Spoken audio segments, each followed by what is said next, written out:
The Little Match Seller by Hans Christian Andersen.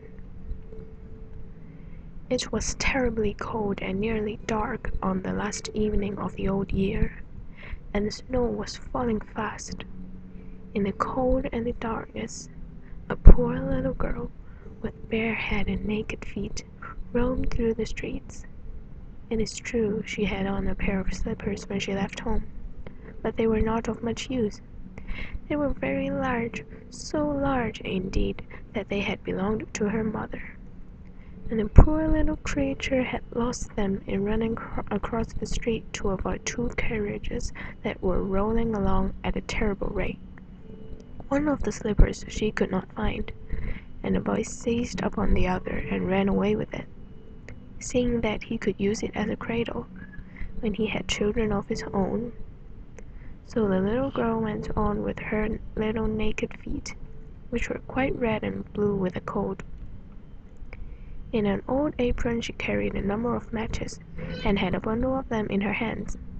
No one had bought anything of her the whole day, nor had anyone given her even a penny. Shivering with cold and hunger, she crept along. Poor little child, she looked the picture of misery. The snowflakes fell on her long fair hair, which hung in curls on her shoulders, but she regarded them not. Lights were shining from every window, and there was a savory smell of roast goose, for it was a New Year's Eve. Yes, she remembered that. In a corner between two houses, one of which projected beyond the other, she sank down and huddled herself together. She had drawn her little feet under her, but she could not keep off the cold, and she dared not go home, for she had sold no matches, and could not take home even a penny of money. Her father would certainly beat her. Besides, it was almost as cold at home as here, for they had only the roof to cover them, although the largest holes had been stopped up with straws and rags. Her little hands were almost frozen with the cold. Ah, perhaps a burning match might be some good, if she could draw it from the bundle and strike it against the wall, just to warm her fingers. She drew one out. Scratch! How it sputtered as it burned! It gave a warm, bright light, like a little candle. As she held her hand over it, it was a really wonderful light. It seemed to the little girl that she was sitting by a large iron stove with polished brass feet and brass ornament. How the fire burned, and seemed so beautifully warm that the child stretched out her feet as if to warm them. When shoo, the flame of a match went out, the stove vanished, and she had only the remains of the half-burnt match in her hand. She rubbed another match on the wall. It burst into a flame, and when its light fell upon the wall, it became as transparent as a veil, and she could see into the room. The table was covered with a snowy white tablecloth, on which stood a splendid dinner service, and a steaming roast goose, stuffed with apples and dried plums. And what was still more wonderful, the goose jumped down from the dish and waddled across the floor, with a knife and fork in its breast, to the little girl. Then the match went out, and there remained nothing but the thick, damp, cold wall before her. She lighted another match, and then she found herself sitting under a beautiful Christmas tree. It was larger and more beautifully decorated than the other ones she had seen through the glass door at the rich merchant's. Thousands of tapers were burning upon the green branches, and colored pictures, like those she had seen in the show windows, looked down upon it all.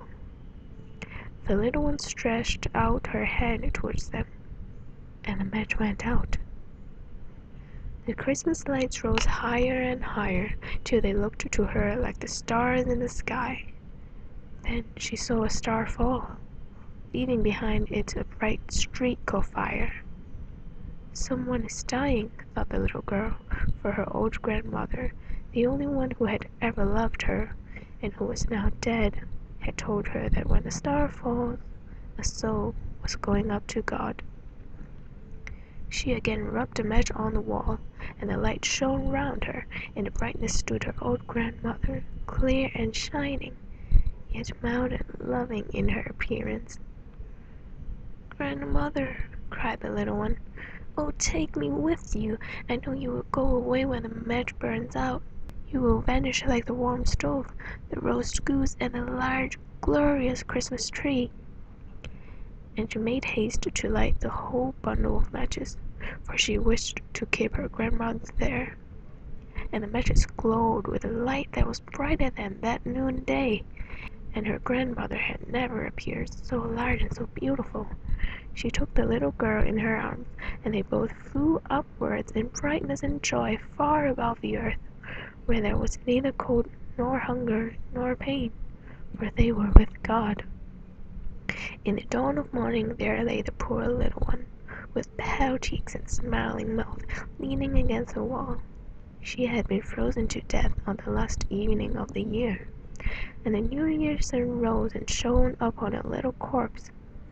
The child still sat, in the stiffness of death, holding the matches in her hand, one bundle of which was burnt. "She tried to warm herself," said some. No one imagined what beautiful things she had seen, nor into what glory she had entered with her grandmother on New Year's Day.